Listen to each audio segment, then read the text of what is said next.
Hello again, second story in Suffolk, and it's not a story that we're going to be doing at school where we have it every day, but I really wanted to read you this. It's called The Bridges and it's by Tom Percival.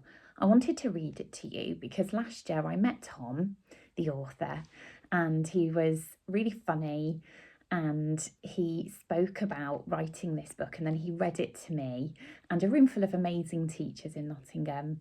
And it was a really lovely moment because this book is about a child falling in love with reading, and she goes on lots of adventures and she helps other people learn to love reading for pleasure as well, which is my one thing that I would really like to do or try to do when I'm at school. So it was the perfect book. I think it's beautiful, and I hope you enjoy it. I will try and bring it in to read to you, but if I forget, it's on here. So let's get started. Mia felt alone. Her parents were always very busy, so they rarely had the time to play with her. Sometimes she imagined that she lived on a small island far out to sea. Her imaginary island was not a comforting place. It was bare and empty because Mia had nothing to fill it with. And then one day, a mysterious package arrived. It was a book for Mia. Mia didn't have any books of her own, so this one felt very important to her, even before she had opened it. And when she did read the book, Mia noticed something extraordinary. With each word that she read, her island became less barren. So that means less empty. The air was filled with an unfamiliar scent. It was hard to say what, but it felt like hope. As Mia read on, she noticed a narrow bridge appearing in front of her. Oh yeah. Mia walked nervously along the planks. What if the bridge collapsed? What if it didn't go anywhere? This is like the Orwell Bridge, isn't it? Just thought. But the more Mia read, the stronger the bridge became. Soon it was solid arches of dependable stone, easily spanning the distance between her and the small island she had now left behind. Clutching her book, Mia followed the bridge, peering ahead of her. She realised that she was being led somewhere. Oh, look, there's a sign, and it says Public Library. Soon Mia arrived in this brand new place. She gazed around in wonder. It was filled with books and more books than seemed possible, about anything you could try to imagine. Oh gosh, there's so much I love about libraries, but I love the fact that when you go, you will find a book that you love because they've got absolutely everything about anything.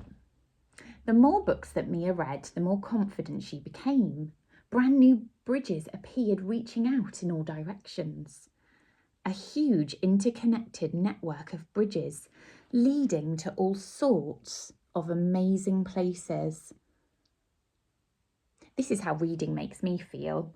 I feel like whatever I'm reading, it takes me into a new world, a new amazing place to go to. But more than that, the bridges connected her to other people. This is why talking about books is so much fun, because you get to meet lots of people and share your ideas. People to share her reading adventures with. So now Mia didn't feel alone at all.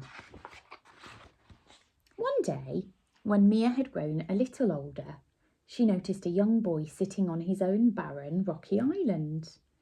He looked now how she had once, sad, lost and alone.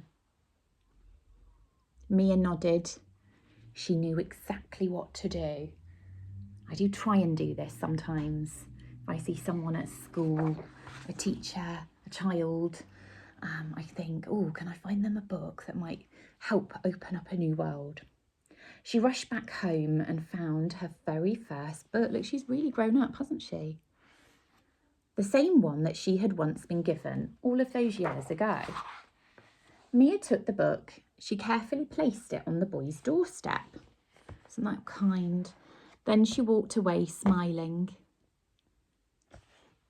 knowing that very soon, oh look, he's found it.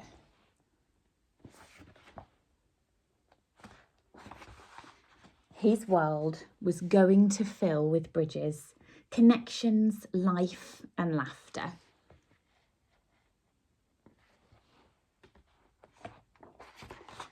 Oh, just like hers had.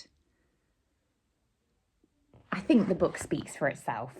However, I will just say this really reminds me of my reading journey. I was a bit like Mia when I was at school. I went to a middle school and I felt just like her at the start on that island. I was very sad. I was a bit lonely. I didn't have many friends. And then as I got a bit older, I learned to read. And the books opened up so many doors for me, and they still are to this day. So I say it about every book being my favourite, but this is one of my favourites, and I hope you enjoyed it. Okay, bye.